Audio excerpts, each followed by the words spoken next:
So this is Star Explorers. It's a game I've been working on since about 2013. This is basically where you start the game. In the helm of your spaceship, you have this tab here you can hit to open and close the hints and objective menu. You can see outside of your spaceship here, there's a star. We're orbiting a planet. It's got some information about the planet. This is actually a nice planet. 283, it's on the Kelvin scale. So that's like a breezy day on Earth. But what you need to be aware of is what your spacesuit can handle. So it has a high temperature range of 400 and a low of 200 Kelvin. And this is a complementary item. It's a towel. And if I get too close to that planet... Warning. Ship has entered gravity well. It will warn you and give you that alert so that you can evade planets. So you have to be careful. Over here, you've got what's called the star chart. Here's my ship over here. This is the planet I was just orbiting. I've only scanned one planet in this solar system, so there's only one showing up in the star chart. These are the stars, and these are sectors. So as you explore and make your way through this galaxy, more sectors will appear in the chart. I can change the name of this star, Sunny. I can also add a note. And if I go into the planets, I can do the same for the planets. In this game, Earth has been destroyed. So there's a mothership where all the remaining humans have gone to survive.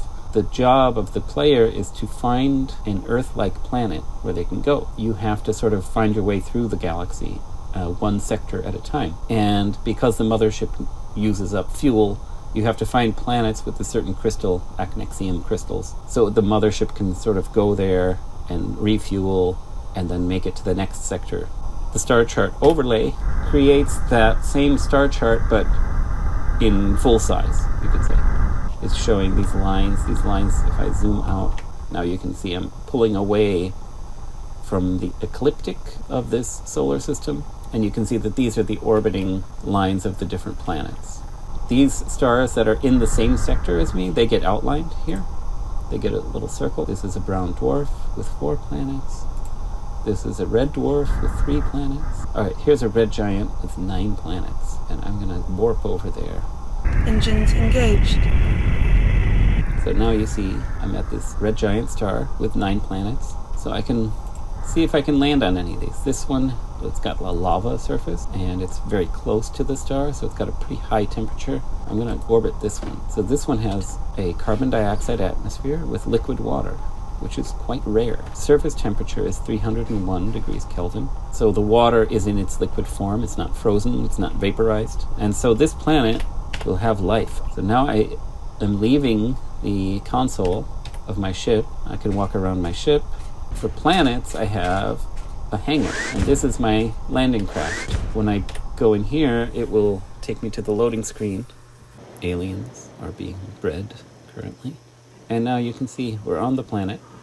I just exited my spacecraft where I can refuel my oxygen tank. I can walk around. I can see the sun is moving slowly. So there's a day-night cycle for each planet. There's some kind of a geyser over there. And you can see I have this mapping tool in my hand. I can switch to the gun, reload the gun, just in case there's hostile aliens. Usually you can hear the aliens kind of. Okay, there's some kind of a weird sizzling noise. So this planet has some kind of a weird alien that seems to be like smoke, and he's kind of running around. I don't know if he's hostile or... Oh, yeah, he's hostile. Oh, and he's breathing fire on me. Yeah, I think I got him that second shot. And I'm just gonna try to go back to this first star sector.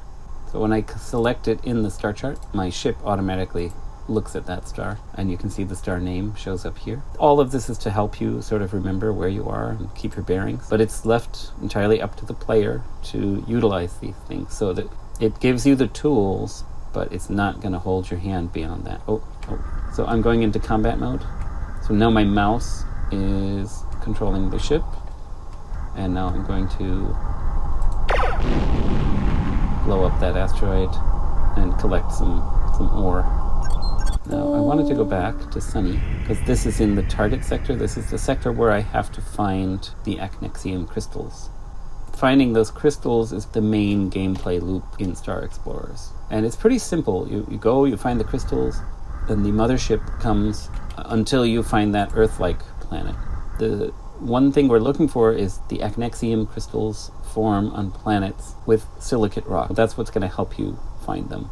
As you can see, the ammonia vapor on this planet will hurt me because I don't have ammonia protection in my suit. But I'm going to risk it. So this vapor world has what appears to be some kind of life form, some grasses. You can hear some weird noises, and those are what I call my procedurally generated crickets.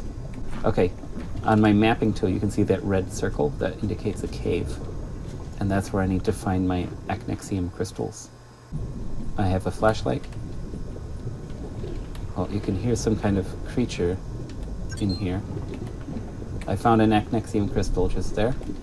Those big purple ones. I can't go through there.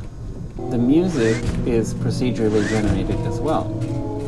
Alright, so now that we found some Acnexium crystals, I'll just show you. These are Acnexium crystals.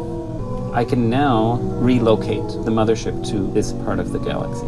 So if I want to know where the mothership is, I can look around for it, or I can just press M, and that will direct my ship to face the mothership. And there it is. And now I can warp to the mothership. And now my ship is going to dock with the mothership. There's one place in the game that does not procedurally generate music, and that is the mothership. The mothership has its own soundtrack. This is the mothership Altair.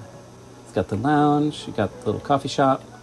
You're hearing Space Elevator by Samantha J. Foster, because we're in space. Gotta wear a spacesuit. You've got the administration, another Starbucks, of course.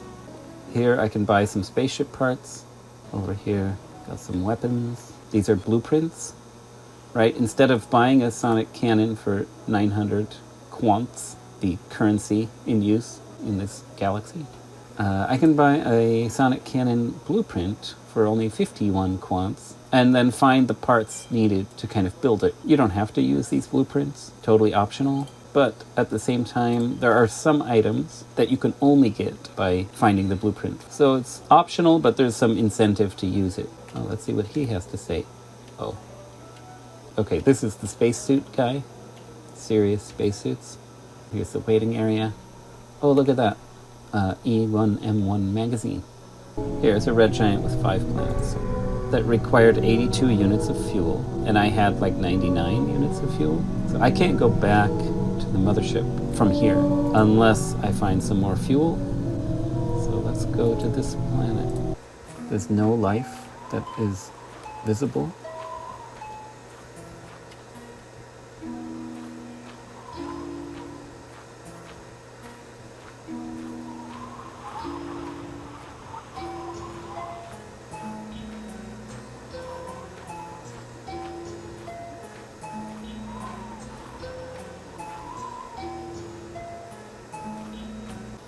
So the caves are generally we're going to find more stuff.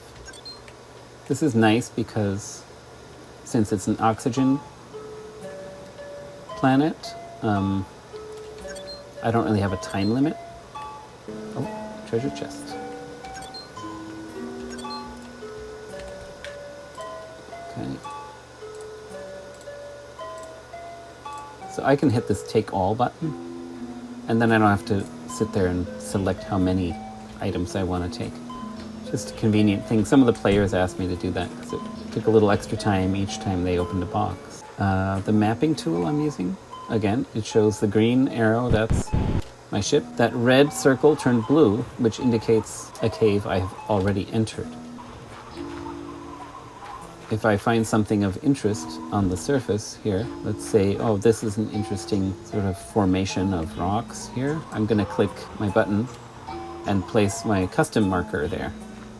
that yellow one. And as I walk away from that, you'll see it turns into an arrow. So I know I left a marker somewhere for some reason. I'm just gonna head back to my ship now. Goodbye, planet.